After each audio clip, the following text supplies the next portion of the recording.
Vaughan's mayor has announced a plan to catch more criminals on camera, this in response to community safety concerns. CB24's crime analyst Steve Ryan is live this morning with more on this. Steve, appreciate you being in studio to talk more about this today, because it's interesting here. These crime cameras that Stephen Del Duca is talking about, they're not trying to catch people in the act of committing crime.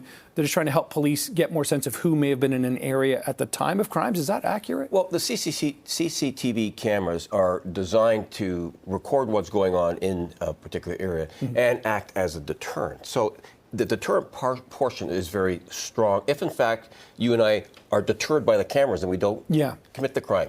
If you don't care about the repercussions of committing that crime, so if your reward for the offense that you're committing outweighs the risk of being caught, those cameras aren't going to work. But they are a step in the right direction. So they will record the activities that are going on. Hopefully they act as a deterrent. And if they don't, well, then the police have resources to go to look for the evidence. Yeah, I mean, this is in response to the, basically rash of shootings that have happened outside, homes in Vaughan. I mean, we've pretty much come on air on a weekly basis for the last several weeks and talked at least once or twice about sort of incidents like this. So how will it help police more specifically then?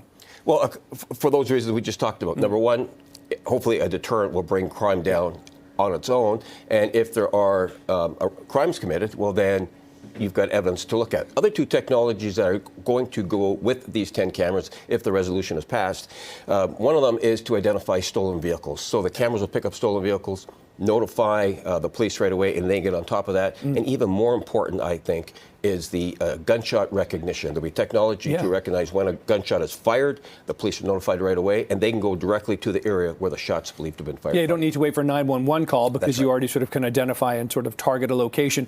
You mentioned a keyword, deterrent. And deterrence is a big factor for, I think, people like you and I. Like, I don't want to, do something wrong and get caught doing it. But we also see people with really sophisticated, security cameras and things, but we still see break-ins in these houses and things like that. So the deterrent factor works to a certain limit.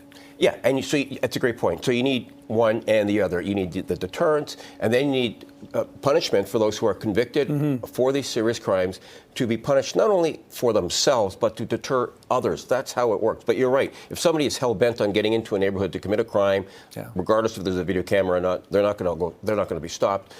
But if you've got the surveillance cameras and you've got tougher sentencing, which is what law enforcement officials have been asking for, that might be an improvement. Steve, do you see any contradiction at all in the fact that, just a week or so ago, we saw Stephen Del Duca himself and the Premier talking about how they don't want speed enforcement cameras in school zones or on streets, et cetera, saying cameras don't work, don't help make things more safe. But then on the flip side, CCTV cameras apparently will help things be more safe. I realize there's a quote unquote cash grab on the one side and the flip side on the other. But is that the difference? It's just about the penalty and taxes and correct? Yeah, I think it's about the perception. I think one of them is perceived to be a tax grab, so that could be argued either way. Hard to argue against the CCTV cameras because they are designed not as a tax grab, but to protect our communities. Yeah, okay, interesting conversation. We'll see if that actually gets passed by council. I always appreciate the time, Steve. Thanks so much.